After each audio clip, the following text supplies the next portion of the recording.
Coming up on CBC News Sunday. I had totally isolated myself. I lied to my children on the phone about what a good life I was having. What did it take for Margaret Trudeau to finally face her mental illness? It took the police to get me to the hospital. It was not easy because I had been in hospital before and I was never going back. Margaret Trudeau opens up about the fight of her life. We were taken into a room with a woman guard and a male guard and strip searched, with the male guard there.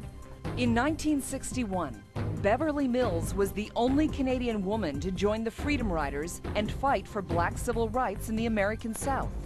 For the first time, she sits down to tell her story of defiance in the face of hatred.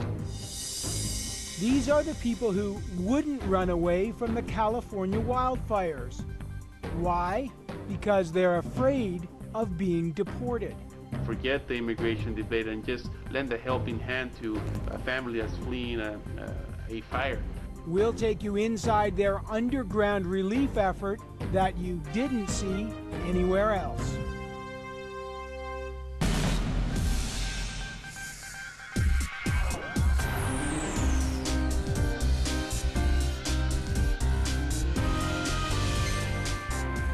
Hello, I'm Carol McNeil. Welcome to the summer edition of CBC News Sunday. We're bringing you some of your favorite stories from the past season, beginning with a woman who continues to fascinate Canadians. For years, Margaret Trudeau was known as the famous, beautiful, and unpredictable wife of former Prime Minister Pierre Trudeau. In the 60s and 70s, she captured the attention of the nation, and not always on purpose. Today, at 59, she's trying to get your attention again, only this time it's a deliberate effort to explain some of her past and to convince those who live with mental illness that they have a future. In 1971, Canada was introduced to Margaret Trudeau, a 22-year-old flower child from Ottawa who in a private ceremony got married to the most famous bachelor in the country, 52-year-old Pierre Elliott Trudeau, who also happened to be the Prime Minister. They were married for 13 years. They had 3 sons, Justin, Michelle, and Sasha. But soon it became clear that not everything was going well at 24 Sussex. For the media, it became a sort of Margaret watch. As she put it in her autobiography, what will Mrs. Trudeau come out with next? There was the drug use, the impromptu song at a state dinner in Venezuela. And when her husband lost the election in 1979, she was photographed dancing the night away at Studio 54 in New York. Not surprisingly, the Trudeaus divorced in 1984. Then she got married again to Ottawa real estate developer Fried Kemper. They also divorced. And after that, the world didn't hear a lot from Margaret Trudeau until last year. I live with bipolar depression, and I have done so for many years. We learned that for a long time, while Maggie Trudeau was the life of the party on the outside, on the inside, she was often in the clutches of depression. Today, at 59, having faced her own demons, Margaret Trudeau wants to help others by sharing some of her story.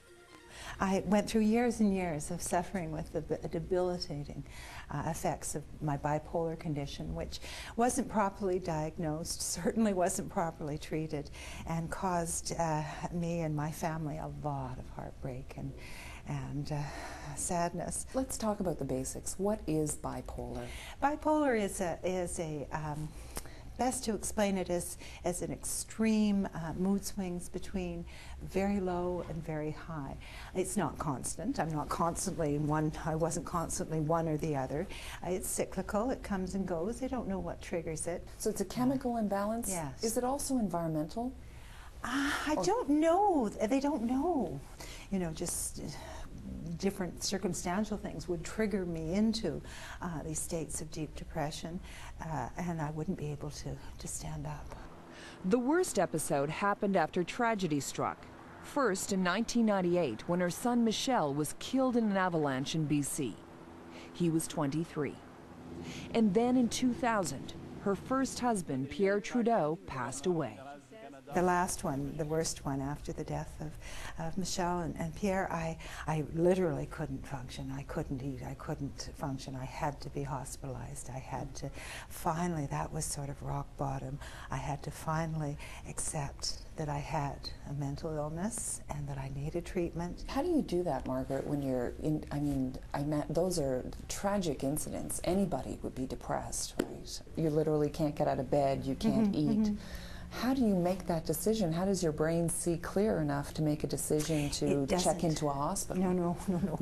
It was a friend. I totally isolated myself. I lied to my children on the phone about what a good life I was having and how well I was doing and how busy I was, when all of that was lies. I was self-medicating with a lot of marijuana, thinking that to get me out of depression, not realizing that it's not benign at all. If you have a bipolar condition, you shouldn't touch the stuff. And was this happening to you after the death of yes, Pierre and the death of your son? I just totally retreated and isolated and self-medicated, everything wrong. Stopped eating, stopped sleeping, wouldn't get help. A friend, one of the few who still bossily kept insisting on being part of my life, even though everyone else I'd pushed away, called Sasha and said, "You've got to come, your mom's really in trouble." It took the police to get me to the hospital. It was not easy because I had been in hospital before and I was never going back. And it wasn't me that was sick, it was everybody else. I was just grieving. What happens when you get into that state of mania is that you have impaired insight. You're not seeing correctly. And not seeing correctly is exactly what Trudeau now says was behind her erratic behavior when her husband Pierre Trudeau was running the country. She says she wasn't entirely in control of her actions, something she's only come to terms with recently.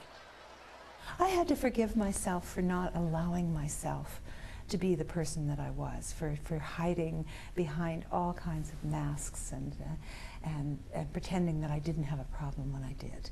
I think I had to forgive myself for having been in denial, for not having accepted, and I had to forgive myself for having been so hard on myself. I had to lighten up. I had to learn to love myself. But who could blame you? You were 18 years old, married to a man 22. Who was 22, married to a man who was 30 years older than you. Well, he was pretty special, and we had an extraordinary love, all of our, until the day he died. Pierre was an absolutely wonderful man, and I loved him with all my heart. I just couldn't be Prime Minister's wife. That was way too much of a pressure on a young girl. It seems to me you found yourself in a lot of situations that you didn't really want to be in, that you didn't feel you chose to be in. Yes. I heard it described recently of wearing a dress that just doesn't fit. And I certainly felt that way as Prime Minister's wife. I was very happy to be Pierre's wife and to be the mother of Justin, Sasha, and Michelle. I wasn't happy to be the Prime Minister's wife, to have that label put on me, and a position that had no definition, it had no job description. There was an expectation that I was to do something and be something that there was no office, there was no support, there was nothing. What saved your life in this sense then, at the end of the day? What? Hitting total rock bottom, not being able to function at all, being close to death from starvation because I hadn't been able to take care of myself after the death of Pierre, following the death of Michelle. I was forcibly taken to the hospital and finally accepted that I had got out of denial, accepted that I had a problem. That's a big thing you have to go through, because I made a lot of mistakes and I'd hurt people, and I'd hurt myself, and I had to learn to forgive myself and to love myself. How did you do that? It was a process. It just came, and then with the support of my family. I have a wonderful family, just beautiful, beautiful children. And their encouragement for Mummy to get better, their encouragement to do whatever it took to help me get back on my feet and be the whole person that they knew I could be. And it wasn't easy. It took a good 3 years to tweaking the medication and getting me through the therapy and getting me to feel like I could walk out of my house with my head held high and say, "Hey world, now what?" But for a long time I had no hope. Everything was so black and bleak.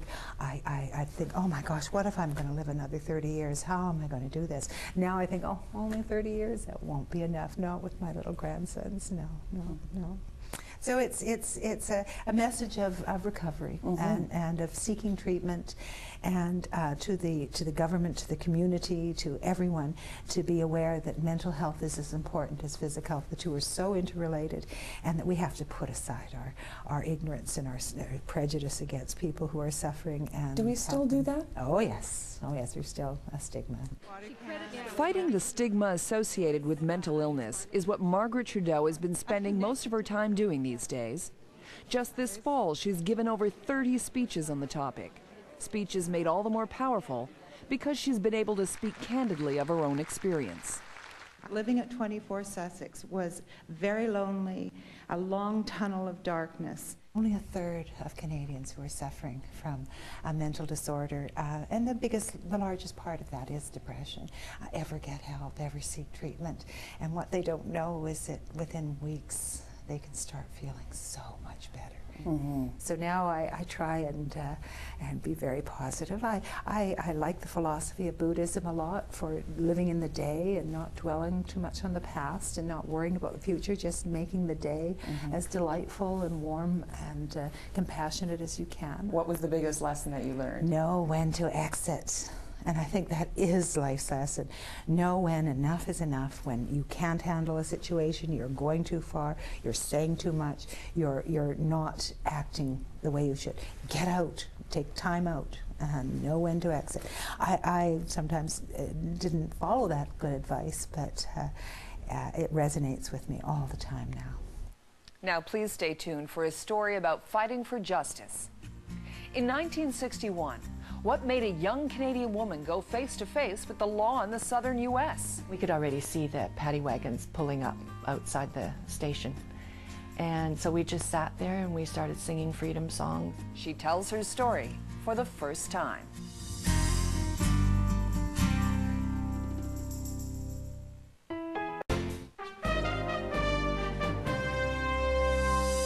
Anniston bus burning made headlines around the world, and for a few tense hours it seemed the freedom ride might be over. The beatings had taken their toll, and from the governor's office there was only the promise of more to come. Welcome back to CBC News Sunday. In the summer of 1961, tensions were running high in the southern U.S. city of Anniston, Alabama. A new law made racial segregation illegal on interstate transportation, but it wasn't being followed. So interracial groups formed to test the new law. They were called the Freedom Riders, and often they met with resistance. By August 1961, more than 400 Freedom Riders had traveled on buses and trains to the south of the U.S., and a Canadian woman was one of them. Beverly Mill now lives in Nelson, BC, where the Freedom Riders reunited this summer to reminisce. Here's the story of their ride and the Canadian woman who joined them. It was the time of the Vietnamese fighting for independence from the French and then the Americans. It was a time of Patrice Lumumba in the Congo fighting for independence from Belgium. And there were all these people all over the world fighting for independence. And it was like the whole world was inflamed. I was raised in Red Deer, Alberta by small C, large C conservative parents. I finished high school in St. John, New Brunswick, and went into training in the hospital in St. John as an X-ray technologist. I think as soon as I left Canada and went to the States, my eyes started to open about a lot of things that I hadn't really thought about. And certainly having black friends in the States and finding out that that was not acceptable. I married a Jew, and that wasn't acceptable. My family didn't speak to me. That was like the major eye-opener for me, was this discussion about racism. And I found more and more, where I worked in hospitals or wherever, that people assumed because my skin was white that I would listen to racist comments. On my way to freedom land. At that time, I decided, when the last Freedom Ride was being organized, and that was in Los Angeles, that I had to do that. That it was time for me to put all what I was finding out that I believed in on the line. It's always hard to talk outside, so I just want to introduce to you my fellow Freedom Riders, and so that you'll all know who they are, and you can go and just seek them out and talk to them, ask them whatever questions you have.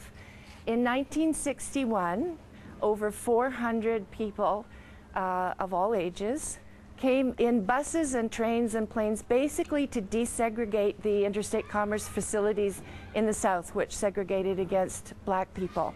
In 1960, a new president and, with John Kennedy, new hope for America's minorities. The United States government passed a law making it illegal for any interstate commerce facility like a bus or train station or airport to discriminate against anybody on the basis of color or ethnicity or religion.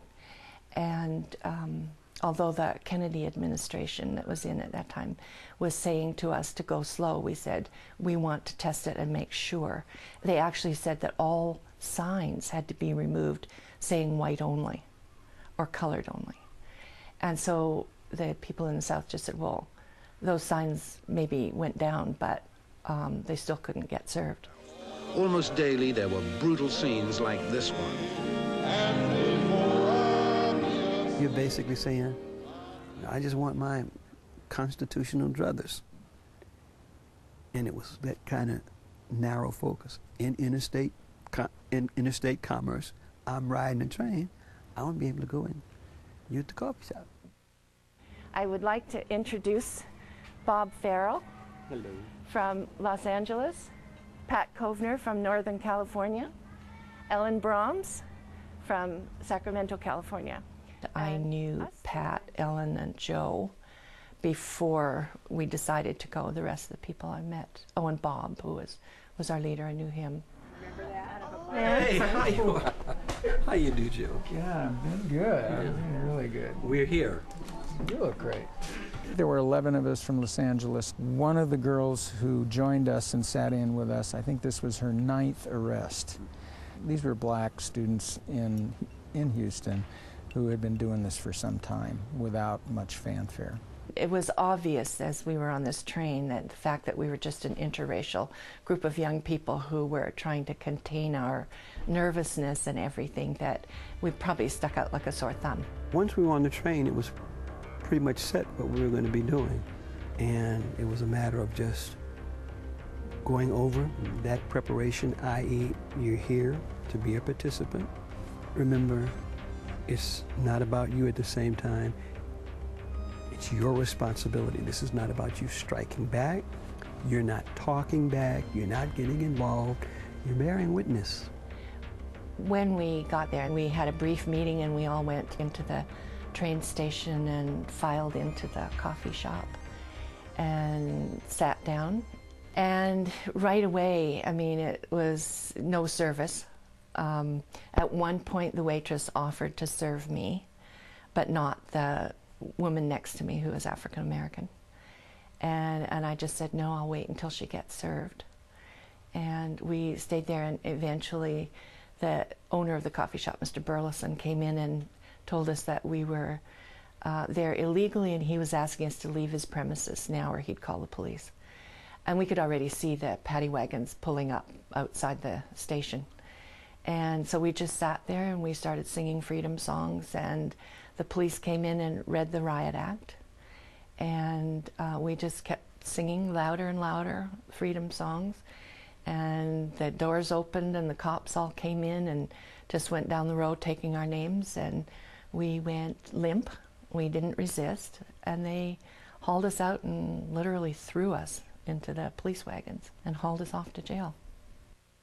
We were arrested, into the van, the travel down to the police station, the sorting out black, whites, males, females. And then we were locked up. Put it right on here.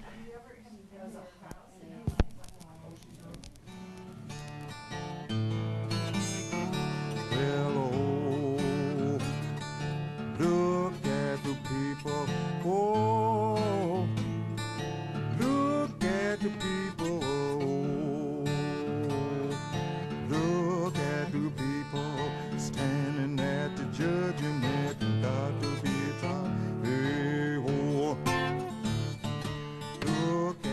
they took us up in the elevator.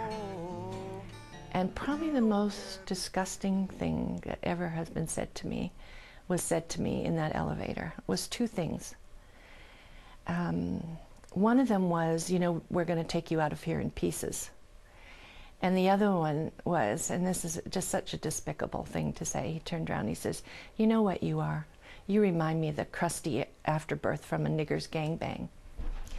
And then we were taken into a room with a woman guard and a male guard and strip searched with the male guard there. So the brutality and the dehumanization starts pretty quickly. Millions watched this interview with James Werg from his hospital bed. We're willing to accept death, but we're going to keep coming until we can ride from anywhere in the South to any place else in the South.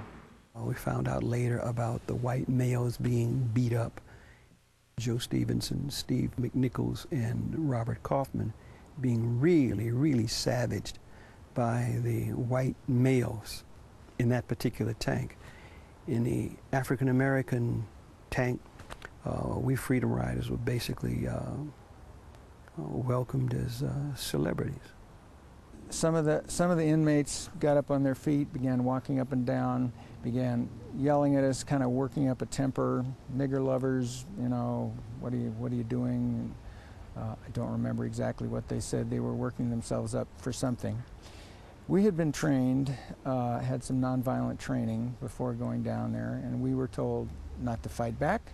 We were told to try to protect ourselves, basically by turning over, pretty much, or rolling up if you could. Just protect yourself the best you could and hope they'd get tired of beating you before they did some serious damage. And I was prepared to do that. And when the first guy leaped, kind of jumped out at us, I did that. I flipped over. For some reason that I still don't fully understand, the other three men that I was with, and I had one on each side, I was somewhere in the middle, stayed on their backs. And when I've asked them, I think they said they just wanted to see. They were afraid not to see what was going on. So I think they got more attention. I was also the youngest by several years, and I don't know if that spared me any punishment, but I suffered a lot less beating than the rest of them. In some cases, I think they stood on me while they were kicking the guy next to me. One of the men next to me was on his back and had he was kicked in the head, and his head snapped back, hit the bars, and opened up a 1-inch gash, which bled profusely, which scared me when I realized I was lying in a pool of blood. And I kind of whispered to him, Bob, hey, you okay? And he said, yeah, I'm okay, don't worry. We had two African-American lawyers, George Washington Jr. and Hema King, who were very good lawyers. Our lawyers, when they first came to visit us, they spoke to Bob, and Bob at some point kind of turned his head so the lawyer could see this wound. And when the lawyer asked him about it, the prisoner who was kind of running the place, really, who was a real sociopath, kind of went off his nut, started screaming at the lawyer, "You nigger, I'm going to kill you, I'm going to kill all of you," and da-da-da, we beat him up, we're going to beat you up, we're going to drag your black ass in here, and then he kind of went off like that. So at that point, the lawyer said, oh my God, I got to get these guys out of there. Most of us were in jail for 11 days. The white men got out of jail before we did, and it was because they'd been assaulted in jail, and so they decided to take us all out for our own safety. I was a little bit disappointed to get bailed out, frankly.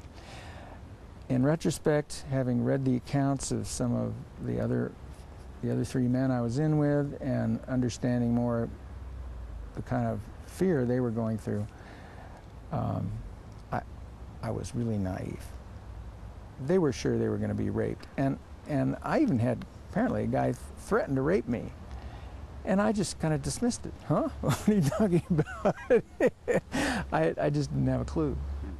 I suppose that the worst thing that happened to me during all that was getting a letter from my father. The lawyer brought it in and handed it to me before the trial actually started. And it was a letter from my father saying how ashamed he was to have a jailbird for a daughter. It didn't surprise me. It didn't surprise me, but the fact that he would do that at that particular time really, really hurt. My father and I never got over that, never got beyond it. He baited me the rest of my life, right up until the time he died. He hated my politics. He totally disagreed with everything I believed in. And so we were pretty uncomfortable around each other.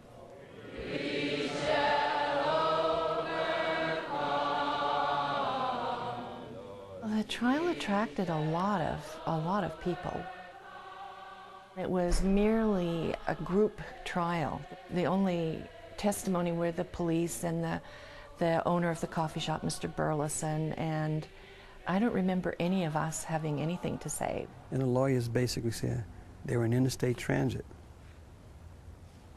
They went into a restaurant. Why weren't they served? They argued to the court that people involved in interstate transportation, you can't discriminate on the basis of race in the provision of services. We prevailed. Once again, thank you. You made us all possible. Well, thank you. Thank you very I never much. thought I'd actually What a meet one of the lovely people story. who actually was one of the Freedom Riders. You think about that, it's like somebody you ever read about in books, and here you are. Right here in Nelson, good grief. Yeah, right here in Nelson. A lot of people in Nelson didn't know that about me, so it was quite a surprise. I had a lot of people who stood by me that I came to love dearly, and that to me I think was the best possible experience of it all, was the bond that I established with those people I'd been on the Freedom Rides with and in the peace movement with.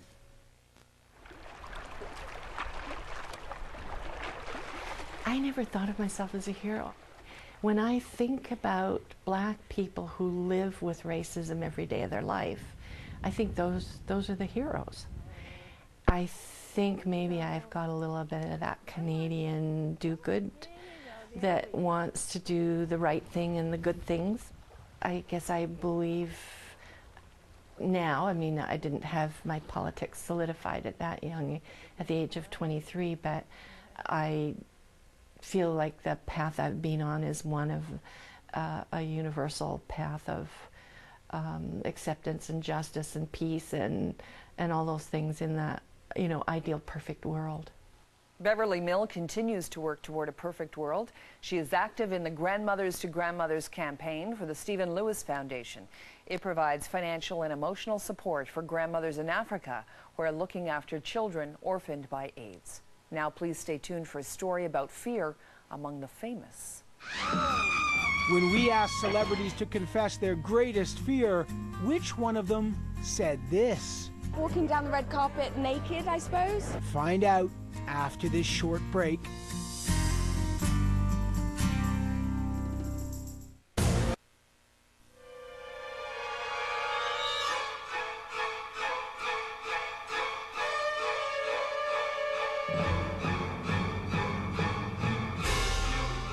Welcome back to CBC News Sunday. Canadian Scott Speedman is one of the stars in The Strangers. It's a suspense thriller with Liv Tyler that hit movie theaters this weekend. Horror and suspense are longtime Hollywood mainstays, but what about fear itself? Last fall at the Toronto International Film Festival, we asked movie stars to name their greatest fear. Here's what they had to say. My greatest fear is that no one will remember me. That's my greatest fear. Let me not be mad. Not mad, sweet heaven. Keep me in temper. I would not be mad.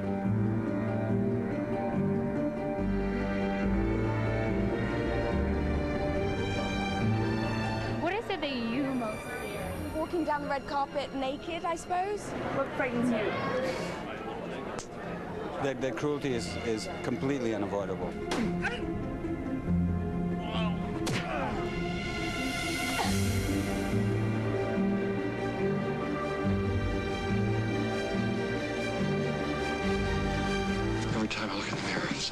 someone hideous, repulsive. What happened? An old lady who swallowed a fly. Perhaps she'll die. What frightens me? Everything. I don't think I have any really exotic tastes in fright. You know, I mean, the things. It really, when you're a parent, you worry about your children, you know, more than yourself. And so it's, I think, very middle of the road kind of fears only. I don't have anything exotic, I'm afraid.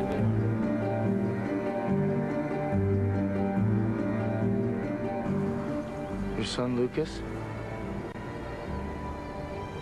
If somebody killed him, what would you want to happen to them? I'm a father of 2, almost 3, and so, you know, it's the terror of the idea of losing a child is something that's very easy to access. And my greatest fear is that George Bush starts lobbing bombs into Iran now. I think that wouldn't bode well for the world. I mean, you know, your worst fear would have to be something that, I don't know, I wouldn't even want to talk about it. I don't know, what's your worst fear? Falling off a building. Oh, really? Afraid of heights. Oh, really? Okay, it's a very personal fear. Yeah. Do you have one? World collapse, no, global warming, nothing like that, just falling off a building. Look, I'm cold, I'm wet, and I'm just plain scared. I'm here with nothing to worry about. I think everybody has the same fears, you know, loneliness, death, loss. I think that's what's kind of great about acting. You realize that everybody really needs the same things and fears the same things. What is your fear? What do you feel? That's a very profound question, and I don't want to give a superficial answer.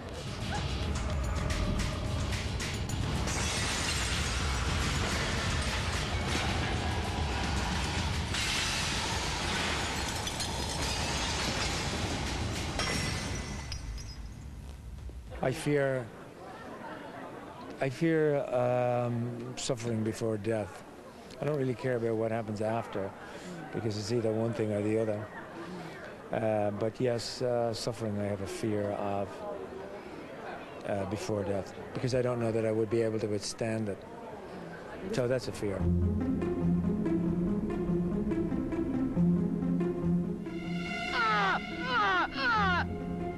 God, the Holy Spirit commands you. The cross commands you. The blood of the martyrs commands you.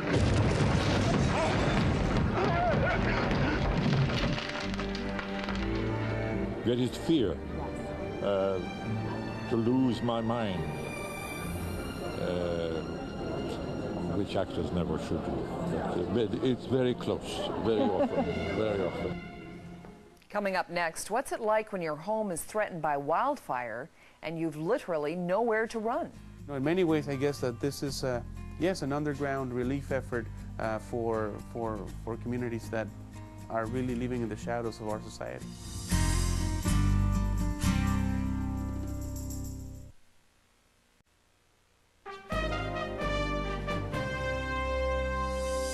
Welcome back to CBC News Sunday. It's shaping up to be another record hot summer in Southern California, and residents know all too well what that means. Last October, after the driest year on record, wildfires ravaged more than 500 million acres, prompting mass evacuations and destroying hundreds of homes in some of the most desirable neighborhoods in the United States. But it wasn't just the rich and famous who had their lives turned upside down. There's another group in Southern California that's far more used to living in fear, fires or no fires. We sent Sunday's Peter Wall to get their story. The public story of California's battle against the fires this week is well known. Hundreds of thousands of people evacuated, given well-organized help. A triumph for relief efforts. It makes me really happy to see when I ask, is there anything that you need? And everyone says, no, we've been really taken care of. But in Southern California, there are two relief efforts. The highly visible one, and then this one. This is the American Friends Service Committee. It's a human rights group that focuses on border and immigration issues. We need to talk about... Unlike the massive official rescue operation, This group has only 4 employees. Those are really big Mexican communities. They've been working around the clock this week, helping the tens of thousands of illegal migrant workers who live in San Diego County. You know, in many ways, I guess that this is, yes, an underground relief effort for communities that are really living in the shadows of our society. And those who live in California's shadows were faced with a frightening dilemma this week: to seek official help and risk deportation, or take matters into their own hands. For some, it was a deadly gamble. Border Patrol agents discovered the charred remains of 4 people in an East San Diego canyon. For others, the consequences weren't deadly, but nonetheless devastating. This family was ordered deported after being detained at Qualcomm Stadium. They were evacuees and were accused of looting, though they say they did nothing wrong. It's a really inhumane situation that this family went through, and it is hard to believe that, you know, with all this devastation around us, that we can't, for one day, forget all these different differences that are between us here in this county, forget the immigration debate, and just lend a helping hand to a family that's fleeing a fire. On this day, the American Friends Service Committee is heading up to the northeast part of San Diego County. We're going to be delivering some items of need for some migrant families who have been evacuated from their homes in the Fallbrook area. The committee was expecting to find 30 people, but when we arrive, there are 70. La necesidad más principal es los víveres y pues la comida que no hay ahorita en casa. This man, who's here legally, offered his driveway as the distribution hub. Una porque en los refugios hay ahora sí como miedo, temor que pues ahora sí de labor de patrón o otras circunstancias, porque pues hay muchas personas que no tienen documentos y es bien difícil, o sea, contactarse con personas como ustedes. The people here just moved back into their apartments last night. They've mostly been staying with friends and family and have been out of work all week. With no savings or insurance to call on, these supplies are essential. ¿Quiénes tienen nenes? Safra has 2 kids, aged 2 and 4. She's been out of her house since Monday. Apenas ayer en la noche, eran como las 10 de la noche, y como dicen que anda la migra aquí en el pueblo, no podemos salir a comprar lonche por miedo a que la migra nos agarre. Y pues hasta apenas ahorita me comí una barrita de avena. No teníamos en el refri nada para comer, ni agua tenemos en la casa. Y en el trabajo ya tengo días que no trabajo y tengo que ayudar a mi marido a pagar la renta, todo eso. In many ways, these people are the fortunate ones. Many migrant farm workers are unable to afford rent. They live in the canyons of San Diego County. We went to check on some to see how they were doing. So we're in the tomato fields here to my left, and in contrast you'll see development homes. They're huge condos, multi-million condos here to our right. This is a mechanical canyon, and here's where the farm workers stay. Where do they stay? Well, you just see right there under the bushes. During the fires, this whole area was supposed to have been evacuated, but the migrants in the canyons here wouldn't leave for fear of being detained and deported. Yeah. You see, like right here, there is farm workers used to live here, but the Minutemen came and tear down their shack. It's getting dark, and many workers have already gone to sleep. After some looking, we find this group of 3 men. They're nervous about being identified, so I distort my picture to hide their identities. They also don't speak English or Spanish, but an indigenous language from the Oaxaca region of Mexico. You asked him what he did during the fires?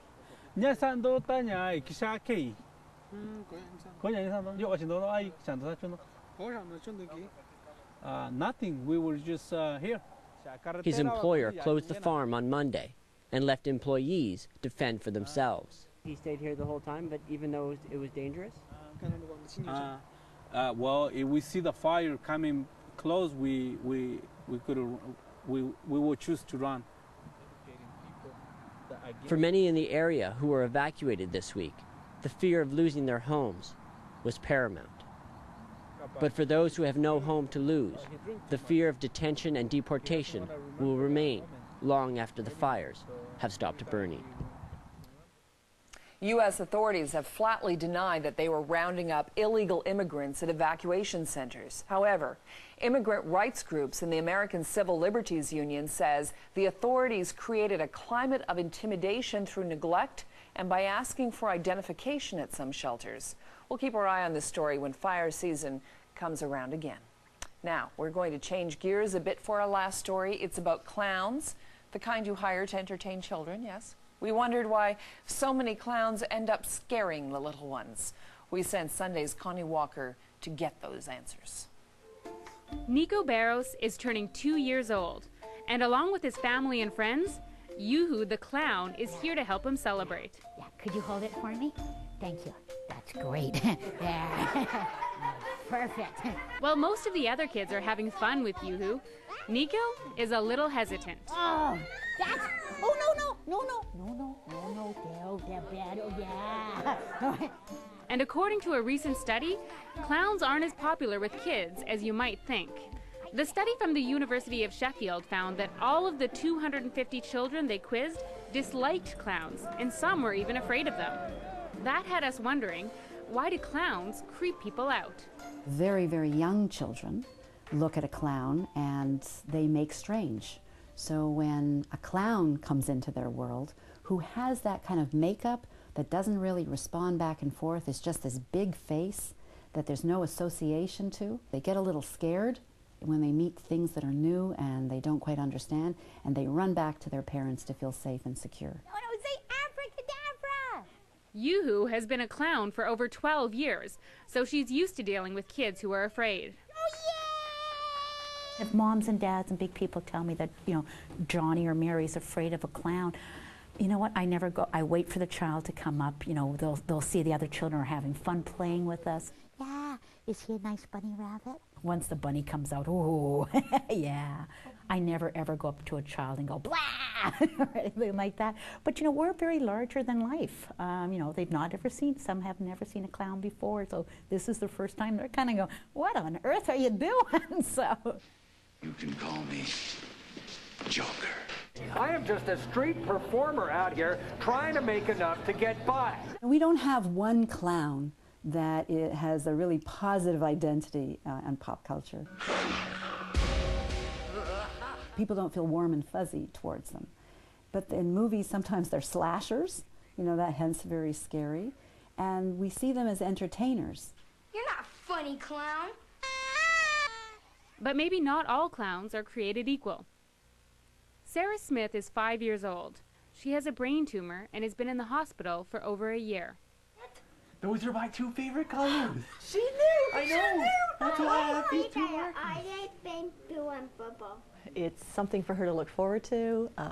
She counts down the days until they come and visit. So through all of Sarah's hospital stays, that's been the one thing she's always looked forward to. There's really not much else in a hospital environment that can get a kid as excited, and she just loves the visits from the clowns, so it's been great.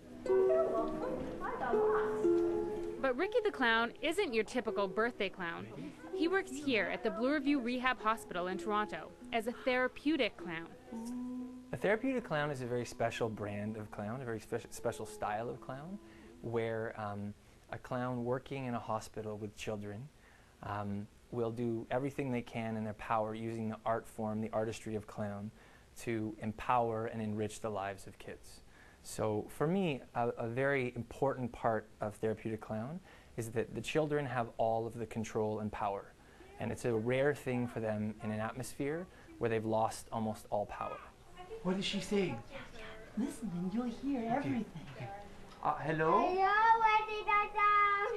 Now Sarah loves her visits from Dr. Flap and Ricky the Clown, But she too used to be afraid of clowns. Should we come over there right now? Yeah.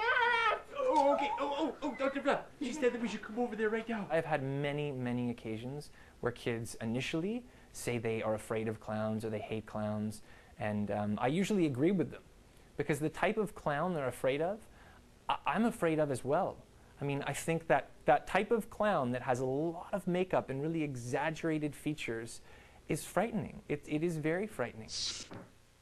Wait till they get a load of me. Clown as we know it, I think, needs a makeover, because clown isn't just that. Clown is Charlie Chaplin. Clown is Buster Keaton. Clown is Laurel and Hardy. Clown exists in so many forms and formats that people need to understand that clown isn't just this one image. And while some think clowns could use a makeover in pop culture, the role they can play in the lives of sick children can be invaluable. To be able to offer to children who are going through this experience the ability to laugh at their worst moment, to laugh when they are the sickest, to play games and to have fun when they have just had an incredibly hard surgery that has been traumatizing, it is amazing. That's our show for now, but don't forget to come back for all the latest on CBC News Sunday night, and we'll be back next week for more of our summer season. I'm Carol McNeil. Thank you for watching.